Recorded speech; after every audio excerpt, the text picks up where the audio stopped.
지난 시간에는 한 여인이 예수님의 머리에 향유를 부어드리는 사건을 통하여서 무엇이 소중한가 하는 제목으로 말씀을 살펴보았습니다. 사람의 반응을 소중히 여기는, 소중히 여기는 사람도 있고 돈을 소중히 여기는 사람도 있지만 우리는 예수님을 가장 소중히 여겨야 하겠습니다. 오늘은 예수님께서 잡히시기 전날 밤에 제자들과 함께 만찬을 하시는 장면이 나옵니다. 먼저 주님은 제자들을 보내셔서 그 장소를 준비하게 하시고 가룟 유다가 또 배반할 것을 말씀을 하셨습니다. 그리고 주님은 떡과 잔을 나누셨습니다. 성찬은 주님께서 친히 제정하신 것입니다.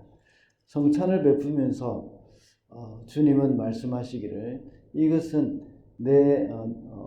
행하여 나를 기념하라고 하셨기 때문에 우리는 세례와 성찬을 늘 행하고 있는 것입니다. 그래서 오늘은 주의 성찬이라는 제목으로 말씀을 살펴보도록 하겠습니다. 첫째로 주의 성찬은 주님의 말씀 따라 사는 사람들이 참여하는 겁니다. 16절에 보면 제자들이 떠나서 성 안으로 들어가서 보니 예수께서 말씀하신 그대로였다. 그리하여 그들은 유월절을 준비하였다.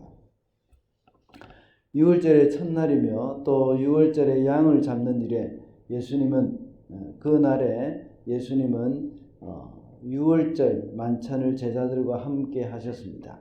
제자들은 예수님께 그 장소를 어디로 해야 할지를 물어보았을 때 예수님께서는 제자 두 사람을 보내면서 이 성 안으로 들어가며 물동이를 메고 오는 사람을 만날 것인데 그를 따라가라고 했습니다. 그리고 그가 들어가는 집에 가서 집주인에게 말하기를 선생님의 말씀에 내가 제자들과 함께 유월절 음식을 먹을 방이 어디 있느냐 하는 것을 물어보라고 했습니다. 그래서 그러면 큰 다락방을 보여줄 것이라고 말씀하셨습니다. 제자들은 예수님께서 말씀하신 그대로 하면서 유월절 만찬을 준비했습니다. 예수님은 유월절 만찬 자리를 어디로 하면 좋겠느냐는 제자들의 질문에 너희들 능력껏 한번 구해보라고 하신 것이 아니라 다만 주님의 말씀만 전달하도록 이렇게 시키셨습니다. 그래서 제자들은 자신들이 만나게 될 사람은 누구인지도 전혀 모르는 상황 가운데서 주님의 말씀하는 것에만 순종해서 따라 구하러 간 것입니다. 이렇게 해서 제자들은 주님의 만찬에 참여하게 되었습니다.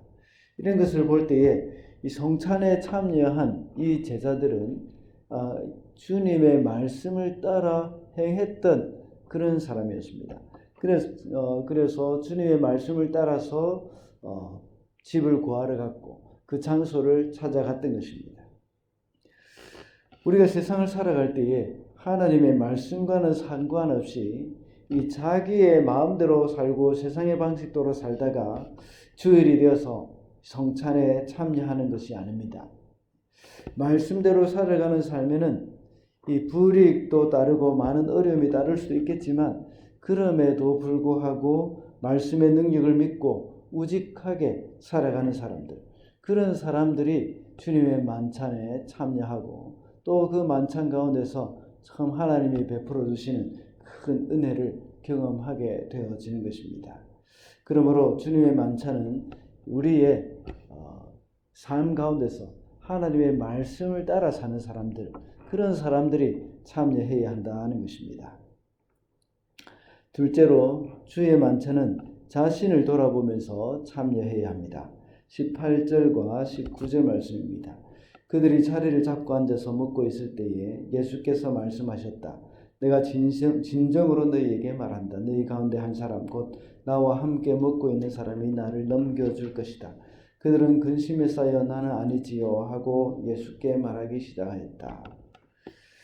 성찬 자리에 앉았을 때 예수께서 제자 중 한 사람이 예수님을 넘겨줄 것이라고 이렇게 말씀하셨습니다. 그때 제자들은 근심에 쌓여서 나는 아니지요 하고 예수님께 물었습니다.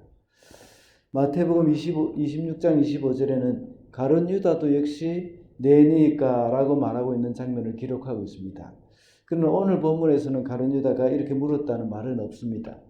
제자들은 근심에 쌓여 이렇게 말한 것이지만 유다는 전혀 근심이 없었을 것입니다.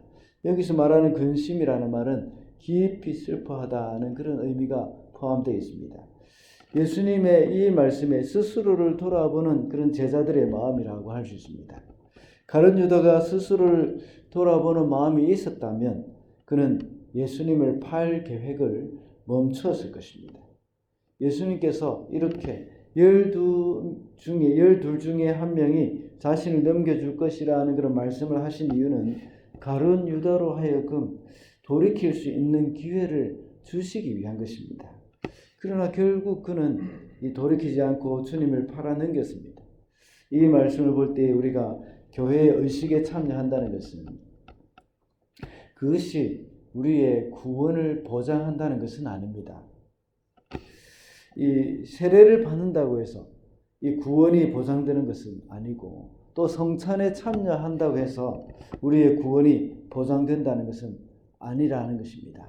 그래서 우리는 날마다 이 성찬을 받을 때마다 우리의 모습을 돌아보면서 또 우리가 하나님 앞에 살아왔던 우리 과거의 우리의 삶을 돌아보면서 하나님 앞에 정말 회개하는 마음으로 그렇게 참여하는 것입니다. 마지막으로 주님의 성찬은 주님의 대속의 은혜를 기억하며 참여하는 것입니다. 22절부터 24절까지인데 제가 읽어보겠습니다. 그들이 먹고 있을 때에 예수께서 빵을 들어서 축복하신 다음에 떼어서 그들에게 주시고 말씀하셨다. 받아라, 이것은 내 몸이다. 또 잔을 들어서 감사를 드리신 다음에 그들에게 주시니 그들은 모두 그 잔을 마셨다. 그리고 예수께서 말씀하셨다. 이것은 많은 사람을 위하여 흘리는 나의 피, 곧 언약의 피이다. 예수님은 제자들에게 떡과 잔을 나누어 주시면서 그 의미를 말씀하고 있습니다. 떡을 가리켜 내 몸이다 하고 말씀하셨고 잔을 주시면서 이것은 많은 사람을 위하여 흘리는 나의 피, 곧 언약의 피다 하고 말씀하신 것입니다. 이것은 주님의 몸과 피를 상징하는 것이라는 겁니다. 그래서 이것을 먹고 마심으로써 주님과 내가 한 몸이 된 것입니다. 그리고 누가복음 22장이나 고린도전서 11장에 보면 이것을 행하여 나를 기념하라 하고 하셨습니다. 이 주님의 몸과 피로 상징되는 떡과 잔을 먹고 마심으로써 주님을 기념해야 하는 것입니다. 우리는 보통 이 설교를 듣습니다. 듣는 설교가 있습니다. 그러면서 하나님의 뜻을 알고 하나님이 주시는 말씀을 듣게 됩니다. 그런데 우리는 이런 성찬을 듣는 것이 아니라 성찬을 행하는 그 액티비티를 합니다. 액티비티. 이것을 통해서 결코 잊어서는 안 되는 것이 하나 있기 때문입니다. 그것이 무엇인가 하면 바로 주님이 우리를 위해서 흘려주신 그 피와 우리를 위해서 몸 찢어주신 그것을 기억해라는 겁니다. 이것이 특별히 중요한 것이기 때문입니다. 이것을 통해서 기억을 해야 한다는 겁니다. 이런 행위를 통해서 주의 떡과 잔을 마시는 이런 행위를 통해서 주님이 행하신 그 일을 우리는 기억을 해야 합니다. 왜 이 일이 이렇게 중요하겠습니까? 주님이 나를 위해서 죽어주심으로 우리는 죄의 사함을 받고 주님의 자녀가 되었다는 것을 잊어서는 안 된다는 겁니다. 그리고 이것을 먹고 마시는 것은 나와 주님이 한 몸이 되었다 하는 것을 잊지 말아라는 겁니다. 그러므로 우리는 주의 성찬을 통해서 주의 대속의 은혜를 기억해라 하는 그러한 은혜입니다. 그렇기 때문에 예수님께서는 스스로 직접 이것을 행하여 나를 기념하라 하고 말씀하셨고 이것을 늘 교회는 자주 하면 자주 할수록 좋다는 겁니다. 그것을 행할 때마다 우리가 주님의 우리를 위해서 대속해 주신 그 은혜를 기억을 해야 하기 때문입니다. 말씀을 맺겠습니다. 오늘은 주의 성찬이라는 제목으로 말씀을 살펴봤습니다. 우리 교회는 매월 마지막 주일에 이 성찬을 참여합니다. 이 성찬식을 행하는 것은 한 입도 안 되는 떡, 또 한 모금도 안 되는 그 포도주를 마시는 것만으로 끝나는 것이 아닙니다. 이 예식을 행할 때마다 우리는 말씀을 따라 사는 사람인지 자신을 돌아봐야 합니다. 그리고 우리 주님의 대속의 은혜를 기억하면서 참여해야 한다는 것입니다. 이번 돌아오는 주일에도 성찬을 거행하게 됩니다. 이 성찬을 통하여서 주님이 주시는 더 큰 은혜를 경험하게 되는 그런 저와 여러분이 되시기를 바랍니다.